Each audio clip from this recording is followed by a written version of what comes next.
부활을 믿지 않는 사람은 우리가 사는 세상이 전부라고 생각하거든요. 부활을 믿지 않는 사람은 우리의 몸이 전부라고 생각합니다. 부활을 믿지 않는 사람들은 이 땅에 살아가는 인생이 전부라고 생각합니다. 그래서 시간의 흐름이 슬프고요, 이 땅에 살아가는 우리의 인생이 참으로 허무할 것입니다. 부활이 없다고 한다면. 그것을 잘 말해주고 있는 시가 있죠.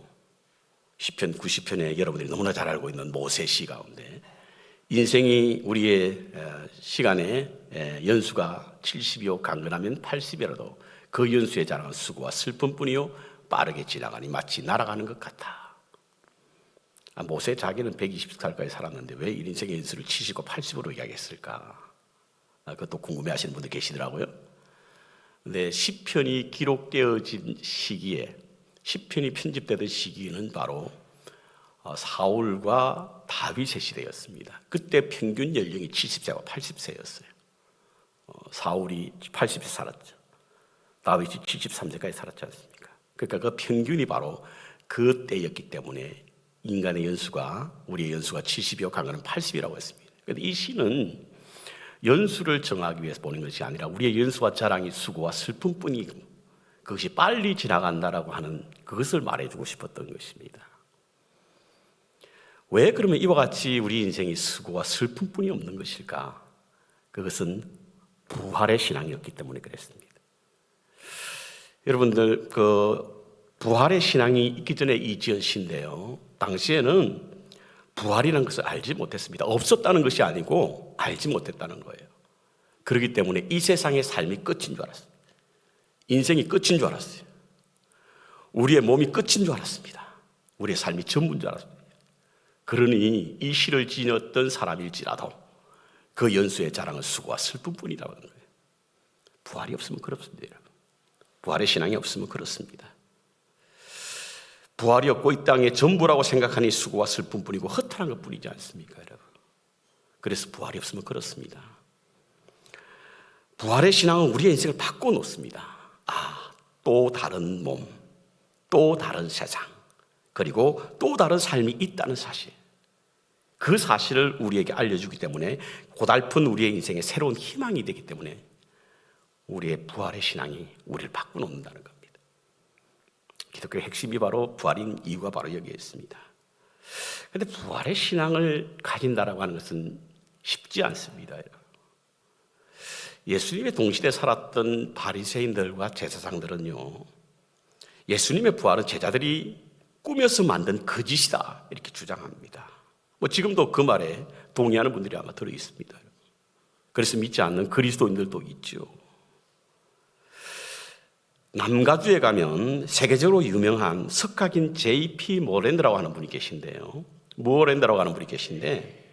이분은 철학자였고 과학자였으며 그리고 역사학자였습니다. 굉장한 석학가로 잘 알려져 있습니다.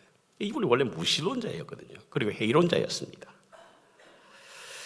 예수님의 부활을 부인하기 위하여 연구하다가 그만 예수님 부활을 누구보다도 강력하게 전하는 그런 신학자가 되었는데요. 이 사람이 주장하는 부활의 분명한 사실을 말하고 있는 것은 여러 가지 부활의 정황 증거가 있지만 그 중에서도 가장 대표적인 것이 바로 제자들의 변화라는 거죠. 이분의 주장에 의하면 부활하신 주님을 경험해보지 못하면 도무지 불가능한 일을 그들이 했다. 그렇기 때문에 부활은 사실이다 이렇게 주장하는 분이에요. 그렇습니다, 여러분. 부활은 예수님 제자들이 꾸며낸 거짓이라고 한다고 한다면 그들이 순교하지 않았을 겁니다. 사람들은요, 정의와 진리를 위해서 죽는 사람이 들어 있습니다. 하지만 아무도 거짓을 위해서 죽는 사람은 없거든요. 그들이 거짓을 말하고 그 거짓을 말한 것 때문에 죽을 일은 없지 않습니까, 여러분? 그들은 주님의 부활을 보았고 그래서 그들의 죽음도 두려워하지 않고 목숨을 바친 것, 이것이 가장 확실한 증거라고 하는 거예요. 오늘 본문에는 그 제자들 중에 두 사람을 조명하고 있습니다. 그들은 예수님을 잘 따랐던 제자였던 것으로 보입니다. 하지만 예수님이 달려 십자가에 돌아가시자 실망과 좌절 그리고 슬픔을 안고 엠마오로 가는 곳으로 향하고 있었는데요. 그런데 가는 길에서 어떤 사람과 동행하게 되었는데 하루를 묵기 위해서 그 여관에 들어갔을 때 비로소 동행했던 그분이 바로 부활하신 주님이심을 알게 되었다는 내용이 바로 오늘 본문으로 읽었던 말씀입니다.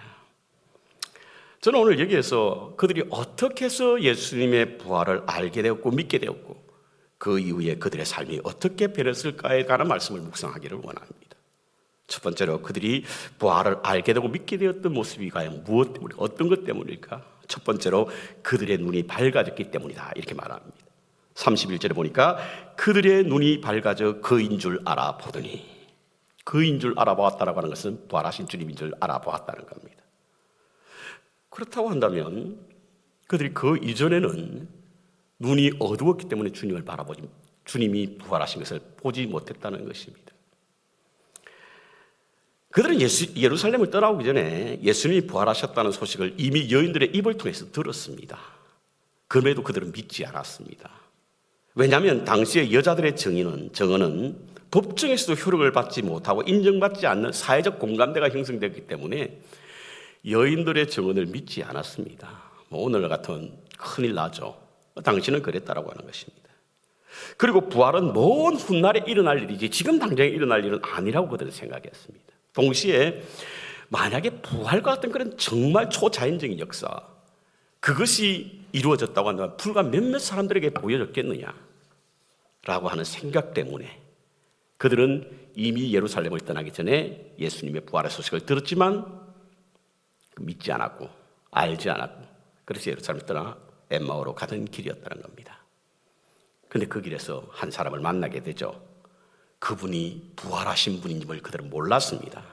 물론 예수님의 부활은 변모하셨습니다. 원래 계셨던 모습이 아니고 달라진 모습으로 부활하셨기 때문에 그들은 예수님을 몰랐습니다. 그런데 본문은 그들의 눈이 밝아져서 부활하신 주님을 알게 되었다 이렇게 성경을 말씀하고 있습니다. 그전에는 눈이 어두웠다는 것이죠. 눈이 어두웠다라고 하는 것은 바로 보이지 않았다는 것이고요. 그것은 바로 그들의 눈이 가리워져 있다는 뜻인데요. 부활하신 주님의 모습을 볼 수 없을 정도로 그들의 눈을 가렸던 것이 과연 무엇이었을까? 예수님 살아계셨을 때도 부활을 말씀하셨고 또 여인들의 증언을 통해서도 주님 부활하셨다고 했는데 왜 그들은 아직까지도 예수님의 부활을 믿지 못했을까? 도대체 그들의 눈을 가린 것이 무엇이었을까? 오늘 우리 어떻습니까? 50년 동안 믿음 생활을 해오면서 주님이 부활하셨다라고 하는 그런 말씀을 매번 들었고 지금도 듣고 계신데 아직까지 그 부활의 주님을 믿지 못하는 그 이유가 우리의 눈이 가려져 있기 때문은 아닙니까? 우리의 눈이 어둡기 때문은 아닙니까? 도대체 주님의 부활을 믿는 일에 방해되는 것이 과연 무엇입니까? 어떤 것이 우리의 눈을 가리고 있습니까? 눈은요, 인간의 내적인 생각의 지표가 되고 분별의 기준이 되는 것이 바로 눈입니다. 무엇을 보느냐, 어떻게 보느냐에 따라서 그 사람의 생각이 만들어지고 삶이 인격이 형성된다고 하지 않습니까? 그래서 우리는 좋은 것을 보아야 하고 잘 보아야 합니다. 같은 사물을 보더라도 좋은 면만 보는 사람이 있는가 하면 나쁜 면을 보는 분이 있는데요. 그것은 그 사람의 생각에 따라 다르게 보이는 것이고 보는 것에 따라서 분별이 달라지기 때문에 그렇습니다. 같은 것을 보아도 다르게 평가하는 사람이 있지 않습니까? 그렇다면 보는 것은 어디에서 오느냐는 거예요. 그것은 바로 지식에서 옵니다. 그래서 우리는 흔히 지안이라고 말하는 지안. 우리가 흔히 여행을 할 때 사전 지식을 가지고 가라라고 하는 말을 하죠. 왜냐하면 아는 것만큼 보이기 때문에 그래요. 알지 못하면 보고 와도 무엇을 보았는지 모릅니다. 어떤 사람은, 어떤 분은 유럽 여행을 다녀오고 나서 어디 잘 보고 오셨습니까? 아유, 매일 성당만 보고 왔다고 그러시더라고요. 이제 그것은 이제 사전에 우리가 그 성당에 대해서 공부를 하지 않았기 때문에 그래요. 이 성당의 건축 양식이 어떻게 되었고, 어떤 스토리를 가지고 있고, 누구에 의해서 지어졌고, 이런 내용을 알게 되면 그게 다 달리 보이거든요. 그렇기 때문에 우리는 사전에 지식을 가져야 합니다. 왜냐하면 보이는 것만큼, 아는 것만큼 보이기 때문에 그래요. 성지순례 다녀오신 분들이 이스라엘 갔더니 제가 천주교 성당밖에 없더라. 여러분, 성당이 없으면 예수님의 흔적이 보존되지 못했습니다. 비잔틴 문명 속에서는. 그런 것들을 알고 가야 하는 거예요. 그래야 보인다라고 하는 사실인 겁니다. 이 지하는 바로 그러면 어디에서 오느냐? 우리의 세계관과 경험에서 나오는 것인데요. 그래서 고대에서는 눈은 지식이라고 말을 하게 됩니다. 사람의 부활은요, 이성적 사고와 과학적 지식으로 볼 수 없는 것이 바로 주님의 부활입니다. 그래서 우리 가운데서 부활을 믿지 않는 분들이 있지 않아요. 특별히 지식인들은 믿지 않아요. 신학자들 가운데서 믿지 않는 분들이 많지 않습니까? 왜냐하면 그 부활은 비이성적이고 비과학적이라고 하는 거죠. 그런데 여러분, 세상이 말하는 과학과 이성이라고 하는 것이 어디에서 형성됩니까? 인류에게 경험되어진 것이 중심이 되어 사고가 되고 우리의 경험, 인지, 그리고 지식이 우리의 사고를 만들거든요. 그것이 이성이 되고 과학이 되는 겁니다. 그리고 그것이 진리로 자리 잡고 있단 말이에요. 과학과 이성을 신적 영역에 두는 분들도 계세요. 그 절대 진리라고 생각하는 분들이 계십니다. 뭐 예를 들어서 대표적인 것이 진화론 같은 것이 대표적인 줄 아십니까, 여러분? 저는 이성주의와 지성주의에 꼭 묻고 싶은 것이 있어요. 그들이 주장하는 그 세계가 완성된 것입니까? 아닙니다, 여러분. 과학과 이성은 끊임없이 현재 진행형이에요. 끊임없이 발전되고 발견되고 밝혀집니다. 그래서 그것이 절대 진리일 수가 없는 것이죠. 뿐만 아니라 과학과 이성이 모든 것을 풀어주지 않지 않습니까, 여러분? 도무지 우리 인간의 지성과 이성으로 과학으로 풀리지 않는 영역이 있습니다. 그것을 우리 흔히 말해서 신적 영역이라고 말을 합니다. 그 일이 있음에도 불구하고 우리는 여전히 과학과 지성과 이성에 우리는 절대성을 두고 그것을 신적으로 경배하는 분들이 있습니다. 그분들에게는 부활이 보이지 않습니다.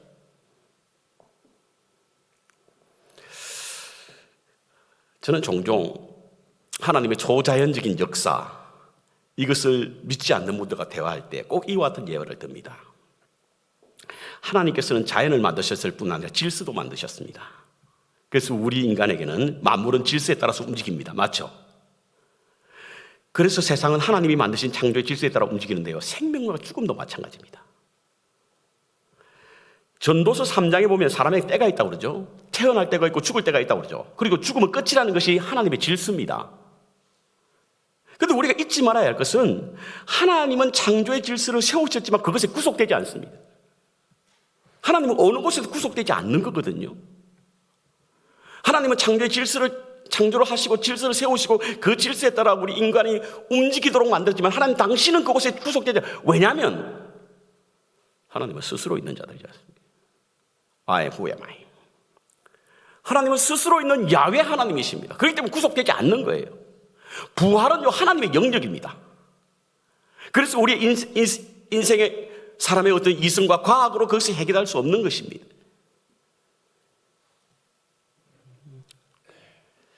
지안이라고 하는 것은 지적 한계와 인지 능력과 한계의 범주에 들어가 있기 때문에 하나님의 영역을 볼 수 없는 것이죠. 그러므로 우리가 부활의 주님을 보기 위해서 우리 눈이 밝아져야 합니다. 영안이 열려야 합니다. 그럼 어떻게 눈이 밝아졌을까? 오늘 본문에 그 말씀을 해주고 있는데요, 30절에 보니까 그들과 함께 음식을 잡수실 때에 떡을 가지고 축사하시고 떼어 그들에게 주시니 그때 눈이 밝아졌다는 거예요. 이것은 무엇을 말합니까? 이 장면은 바로 성찬식을 말하는 거거든요. 누가복음의 성찬식이 바로 이렇게 표현되는 겁니다. 눈이 밝아지게 된 원인이 바로 성찬식에 있다는 겁니다. 오늘 우리가 성찬을 하게 될 텐데요, 성찬이 굉장히 중요한 이유가 바로 여기에 있습니다. 우리의 영안을 밝히는 것이 바로 성찬이라고 누가복음은 말씀하고 있는 거예요.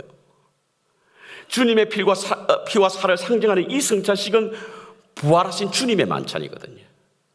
그래서 떡을 뗀다 혹은 포도주를 마신다 라고 하는 것은 주님의 살과 피를 마심으로 수직적으로 하나님과 하나가 되고 수평적으로 이웃과 하나가 됨으로 말미암아 하나님 안에서 우리가 부활하신 주님의 인재를 경험하게 되고, 그리고 그 부활하신 주님을 만나는 거룩한 시간, 신비로운 시간이 바로 성찬이라는 거예요.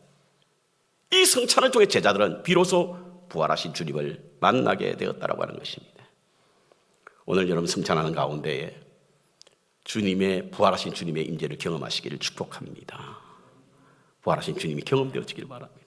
영안이 확 열려져서 내가 지금 떼고 있는 떡이 주님의 살이요, 내가 떼고 있는 포도주가 주님의 피라고 하는 사실을 알게 될 때 부활하신 주님이 오늘 우리의 마음속에 거하시게 될 줄로 압니다. 두 번째로 그들이 부활하신 주님을 알게 된 것은 바로 말씀 속으로 들어갔기 때문입니다. 32절에 보니까 그들이 알게 된 주님의 부활은 그 가슴이 뜨거워짐을 통해서 왔다는 거예요. 뜨거워짐을 통해서. 여러분, 가슴 뜨거워지는 일은요, 그냥 생기는 법이 없습니다. 만약 아무 일이 없는데 가슴이 뜨거워지면 우리는 심장병 검사를 해봐야 됩니다. 뭔가 동기가 있기 때문에 가슴이 뜨거워지는 거예요. 저는 요즘 50주년 이 사역을 놓고 기도하면 막 가슴이 뜨거워지는 걸 느낍니다. 지난 화요일 아침인가요? 우리 양 목사님 설교 끝나고 나서 뒤에 앉아서 기도를 하는데 막 가슴이 막 두근두근 거리는 거죠. 50주년 사역을 놓고 기도하니까. 근데 놀랍죠? 가슴 뜨거워지는 기도를 하다 보면요, 이게 내 생각에서 나오는 기도가 아닙니다. 여러분, 그런 경험 해보셨어요? 내가 생각해서 만들어내서 하는 기도가 있는가 하면 입을 열면 기도가 되는 경우가 있습니다. 제가 좀 신비주의라서 그런가요? 한번 경험해 보시기 바랍니다. 그 기도는 내 기도가 아니고 주님의 기도인 줄로 믿습니다. 주님께서 내 입술을 통해서 기도하시는 거예요. 그러니까 막 주책스럽게 옆에 계신 분들, 그날 옆에 계셨던 분이 계시면 죄송합니다, 막 혼자서 떠드는 거예요. 왜죠? 하나님께서 내 입을 여셔서 당신의 기도를 하게 하는 거예요. 왜? 가슴이 뜨거우니까. 가슴 뜨거우면 그냥 되는 법이 없습니다. 여러분, 누군가 사랑하게 되면 가슴 뜨거워지죠. 어떤 진리를 알게 되면 가슴이 뜨거워집니다. 견딜 수 없어 하는 마음 있지 않습니까? 오늘 본문에도 가슴 뜨거워졌던 동기가 있었는데 그것은 바로 주님의 말씀을 들을 때였다는 거예요. 25절과 26절에 보니까 예수님께서 이르시되 미련하고 선지자들이 말한 모든 것을 마음에 드디 믿는 자들이여, 그리스도가 이런 고난을 받고 자기의 영광에 들어가야 할 것이 아니냐 하시는 이 말씀을 들을 때 가슴이 뜨거워졌다는 겁니다. 생전에 주님께서 하신 말씀이시고 생전에 주님의 음성과 같은 음성이었고, 그러니까 부활하신 주님께서 말씀하시고 가슴이 뜨거워지기 시작했다라고 하는 것입니다. 그런데 그 하신 말씀이 며칠 전 예루살렘에 실제로 이루어졌다는 겁니다. 그것을 알게 됐을 때 그들의 가슴이 뜨거워졌다는 겁니다. 그런데 오늘 본문에서 말하는 가슴이 뜨거워졌다라고 하는 것은요, 단순히 가슴이 벅차오르는 마음의 동요나 감동을 받았다는 것과 좀 다른 뜻입니다. 일반적으로 가슴이 뭉클해진다라고 하는 헬라어는 칼디아라고 하는 단어를 쓰는데요, 오늘 본문에는 카이오라고 하는 단어를 썼습니다. 이 단어는 바로 감동을 받았다, 무빙이란 뜻이 아니라 가슴이 불타다라고 하는 버닝이란 뜻입니다. 그래서 여러분, 개역 개정 성경에 보면 이렇게 일자로 이렇게 해가지고 다른 성경에는 다르게 번역하고 있다는 표시를 해주는데, 거기에 보면 타오르다라고 다른 번역서는 번역한다라고 말씀합니다. 가슴이 불탄 겁니다. 즉 메시아는 오히려 고난을 받고 죽어야 한다는 새로운 메시아상, 이것을 제시했을 때 마음이 갈등이 있고 도전이 있고 기존의 생각과 강하게 충돌했기 때문에 가슴이 불타오르고. 그렇습니다. 여러분 혹시 말씀을 통하여 가슴 뜨거워진 경험을 한 적이 있습니까? 그런데 그 가슴 뜨거워짐은 감동만 있는 것이 아니라 갈등도 있고 도전이 있다는 말의 뜻입니다. 우리의 가슴이 뜨거워지는 첫 번째 출발은 생각의 부딪힘이거든요.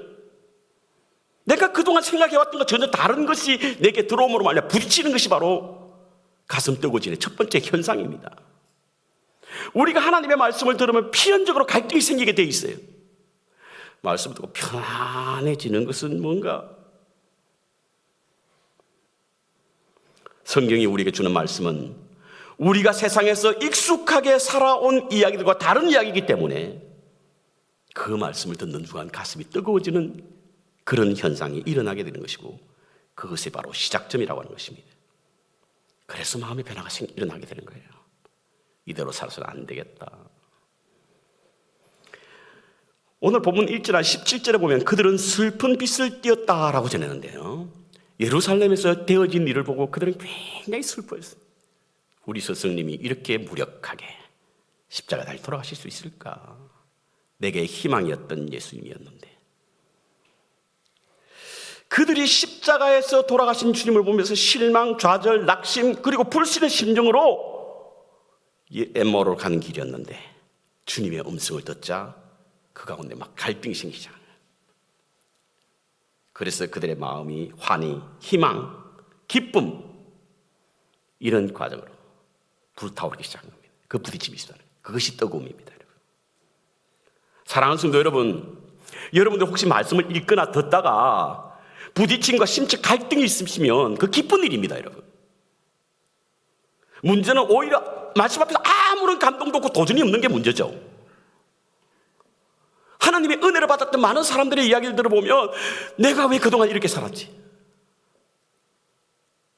그게 바로 심적 갈등에서 일어나는 폭발음이고 가슴 뜨거움이라는 겁니다.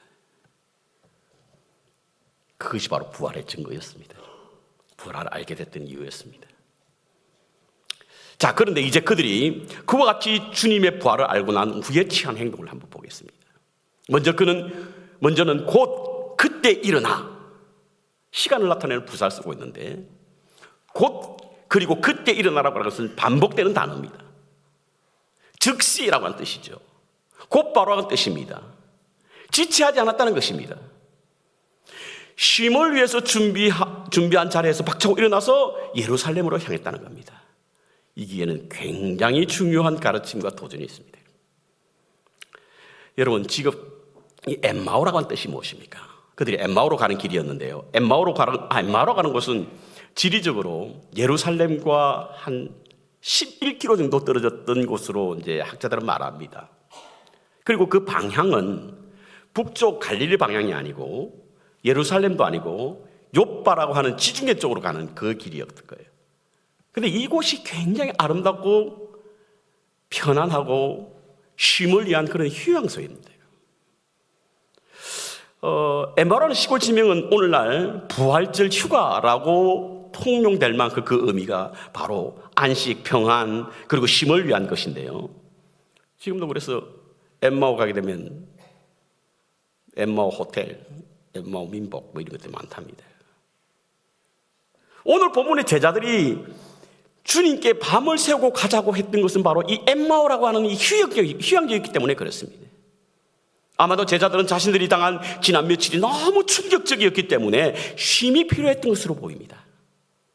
모든 것을 잊고 그냥 편안한 시간 보내자는 겁니다. 지난 며칠 동안 일어났던 그 인류의 역사를 바꿔놓았던 그 사건이 그들의 무척이나 무거웠기 때문에 이제 그것을 다 내려놓고 쉼의 자리로 가기 위해서 엠마오로 향했던 것으로 보입니다. 그런데 그들이 다시 예루살렘을 갔단 말이에요. 예루살렘으로. 여러분, 예루살렘은 어떤 곳입니까? 예루살렘은 평화의 도시라는 뜻을 가지고 있죠. 그렇지만 갈등과 대립과 반목이 끊이지 않는 곳이 바로 예루살렘입니다. 지금도 중동의 하약고의 중심에 바로 예루살렘이 있지 않습니까, 여러분? 당시도 그랬습니다. 예수님은 십자가에 죽으시고 부활하셨지만 전혀 달라지지 않았습니다.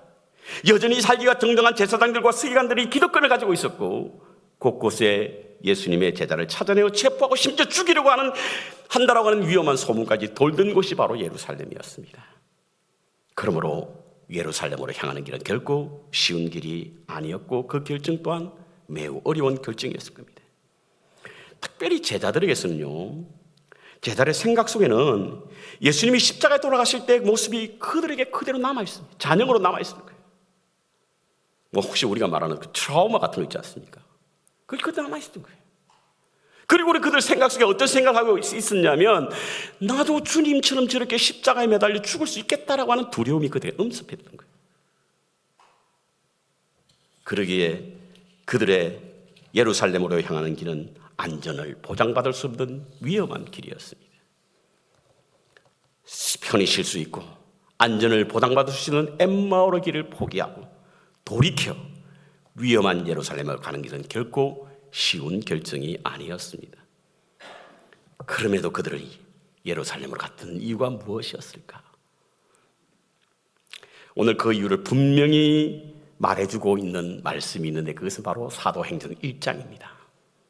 부활하신 예수님께서 제자들을 향하여 예루살렘을 떠나지 말라라고 말씀하시고는 마치 유언처럼 두 가지 말씀하셨는데, 하나는 성령이 임하시면 권능을 받을 것이고, 또 다른 하나는 내 증인이 될 것이라고 하는 두 가지 유언적 말씀이었습니다.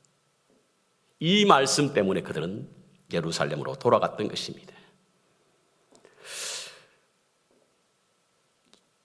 이 말씀이 이루어졌던 것이 바로 오순절 다락방의 성령 강림절이지 않습니까? 그리고 그 이후로 제자들은 바로 예수님의 부활의 증인이 되었습니다. 여러분, 우리의 눈을 밝히시는 분은 성령님이십니다. 그래서 부활하신 주님을 보게 하시는 분도 성령님이십니다. 왜냐하면 성령님은 우리가 볼 수 없는 것을 보게 하는 것이 바로 성령님이시거든요. 에베소서 1장 17절 보십시오. 우리 주 예수 그리스도의 하나님 영광의 아버지께서 지혜와 계시의 정신을 너희에게 주사 하나님을 알게 하시고 너의 마음의 눈을 밝히사 그의 부르심의 소망이 무엇이며 성도 안의 기업의 영광의 풍성함이 무엇이냐 알게 하는 것이 바로 성령님이십니다.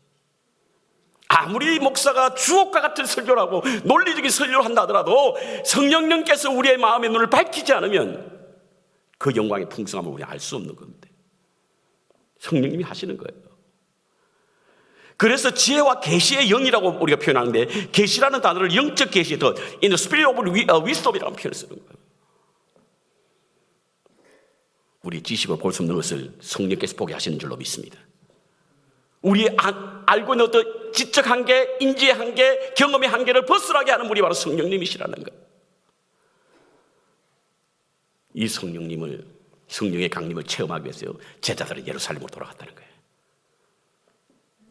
칼빈주의 신학자 바빙크라고 하는 분이 계신데요. 이분은 다음과 같은 말을 했습니다. 누가 기독자에게 묻기를 너는 왜 믿느냐라고 묻는다고 한다면 기독자는 대답해야 한다. 하나님이 말씀하셨기 때문이다 라고 대답하라는 거예요. 또 누가 묻기를 어떻게 성경은 하나님의 말씀이라고 믿게 되는가 라면 그가 대답하기를 하나님께서 마음속에 그렇게 믿도록 역사하여 주시기 때문이다 이렇게 말하는 거예요. 여러분, 믿음을 갖는 것은 축복입니다. 아무나 믿어지지 않아요. 그리고 그 믿음은 나의 능력, 나의 힘이 아닙니다. 여러분, 오직 나의 신으로 가능할 줄로 믿습니다. 그게 바로 믿음의 축복이거든요. 우리의 열심으로 믿어지는 것이 아니고, 우리의 노력으로 믿어지는 것이 아니고, 우리의 지식으로 믿어지는 게 아닙니다. 여러분, 하나님의 신이 우리 가운데 역사하여 우리를 믿게 하는 것이죠. 믿어지도록 역사하시는 분이 성령님이십니다. 그 성령님이 우리의 눈을 밝히신다는 거예요. 그래서 제자들은 예루살렘으로 갔습니다. 그리고 증인이 된 것입니다. 제가 신학교 3학년 때 군대를 갔다 복학하는 1985년도에 3학년 입학하자마자 보았던 영화 중에 하나가 참 인상 깊었던 영화가 있었는데, 그것은 바로 증인이라고 하는 The Witness라고 하는 영화입니다. 해리슨 포드가 주연한 영화입니다.